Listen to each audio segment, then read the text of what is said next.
Hi అండి, అందరికీ ఎలా ఉన్నారు? అందరూ బాగున్నారా? నేనైతే బాగున్నానండి. మీరందరూ ఎలా ఉన్నారు నాకు కామెంట్ చేయండి కామెంట్ సెక్షన్లో. మా బాబు వాయిస్ ఓవర్ ఇస్తుంటే నన్ను డిస్టర్బ్ చేయడానికే వస్తారు. అట్లయి నేను ఏ వీడియోస్ అప్లోడ్ చేయలేకున్నానండి. నాకైతే యూట్యూబ్ చేయాలని ఇంట్రెస్ట్ ఉంది. ఎక్కడ చేయగలని ఇస్తారు నా పిల్లలిద్దరూ. అస్సలు డిస్టర్బెన్స్ చేయడానికే నా దగ్గరికి వస్తారు. అసలు నాకు వైట్ హెయిర్ ఎక్కువగా ఉంది, అందువల్ల నేను గోరింటాకు వీక్లీ ట్వైస్ కానీ లేదా మంత్లీ వన్స్ అయినా పెట్టుకుంటూ ఉంటాను. నాకు వీలైతే అది ఎలా పెట్టుకుంటాను, ఎలా చేస్తాను అనేది మీకు చూపిస్తున్నాను, చూసేయండి. ముందుగా గోరింటాకు తెచ్చుకొని కొమ్మల్లో ఉన్న ఆకులన్నీ విడిపించుకొని కొమ్మలు చిన్న చిన్నవి పీసెస్ ఏమీ లేకుండా నీట్గా కడిగేసుకొని ఇలా మిక్సీ పట్టుకుంటాను. మిక్సీ పట్టుకున్న దాన్ని పక్కన పెట్టుకునేసి దానికోసం నేను టీ పొడి కూడా కాంచుకొని టీ పొడి రసాన్ని కూడా పక్కన పెట్టుకుంటాను. దానికోసం ఒక ఐరన్ కడాయి తీసుకుంటాను. ఐరన్ కడాయిలో మిక్సీ పట్టుకున్న గోరింటాకు పేస్ట్ని వేసుకుంటాను. ఆ పేస్ట్లో మనము కాంచుకొని పెట్టుకున్న టీ రసం ఉంది కదా అండి, ఆ రసాన్ని బాగా మిక్స్ చేసుకుని నైట్ అంతా నానబెట్టేసి పెట్టేస్తానండి. అప్పుడప్పుడు అలా కలుపుతూ ఉంటాను. చూడండి, అందులో పెట్టుకోవడం వల్ల మనకి ఉపయోగం ఉంది. ఎందుకంటే వైట్ హెయిర్ రెడ్గా మారుతుంది, అలానే బ్లాక్ హెయిర్ ఇంకా షైనీగా కనిపిస్తుంది. చాలా బాగుంటుంది. అసలు వైట్ హెయిర్ ఉన్న వాళ్ళే కాదు, ఎవరైనా కూడా గోరింటాకును పెట్టుకోవచ్చు. గోరింటాకు పెట్టుకోవడం వల్ల జుట్టు దృఢంగా ఉంటుంది, అలానే జుట్టు కూడా పెరుగుతుందండి. అందువల్ల ఎవరైనా కూడా పెట్టేసుకోవచ్చు. మగవాళ్ళు కూడా పెట్టుకోవచ్చండి ఈజీగా.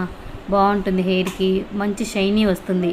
సో మీరు కూడా ఒకసారి ఇలా ట్రై చేసి చూడండి. నేను అలా చూడండి, ఇలా బాగా మిక్స్ చేసి పెట్టుకుంటాను.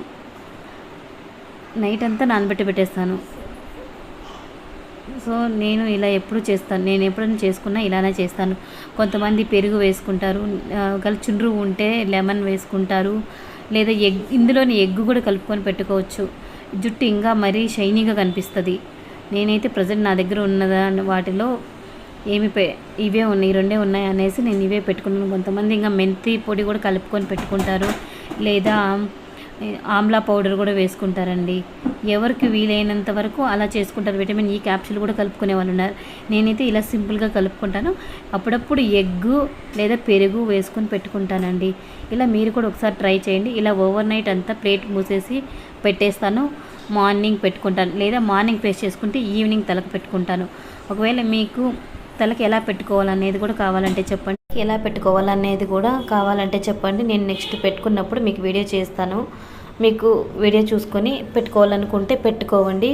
అలానే కొంతమంది అయితే ఇంకా బీట్రూట్ పేస్ట్ కూడా వేస్తారండి. ఇంకా రెడ్గా వస్తుంది, అసలు బాగా రెడ్గా వస్తుంది. ఇష్టం ఉండే వాళ్ళు అలా కూడా పెట్టుకోవచ్చండి. నేనైతే ఇలానే పెట్టుకుంటాను.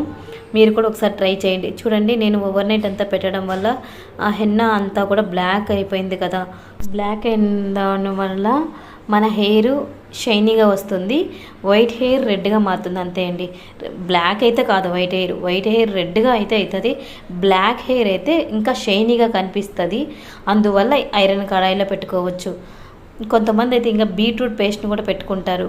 అలా పెట్టుకోవడం వల్ల కూడా వైట్ హెయిర్ ఇంకా థిక్ కలర్గా కనిపిస్తుంది. అంటే థిక్ కలర్ అంటే రెడ్గా, ఫుల్ రెడ్డిష్గా కనిపిస్తుందండి. బాగుంటుంది. అది నేను ఇంతవరకు ట్రై చేయలేదు, నెక్స్ట్ టైం ట్రై చేసి. ఎక్కువ ఇయర్స్ పెట్టుకుంటే వైట్ హెయిర్ బ్లాక్ అవుతుందేమో, మేబీ ట్రై చేస్తేనే తెలుసు. థ్యాంక్స్ అందరికీ నా వీడియో వాచ్ చేసినందుకు గాను. ఇలాంటి మరిన్ని వీడియోస్ కోసం నా ఛానల్ సబ్స్క్రైబ్ చేసుకోండి, షేర్ కూడా చేయండి. మరో మంచి వీడియోతో మీ ముందు ఉంటాను. బాయ్ అందరికీ, టేక్ కేర్, బాయ్.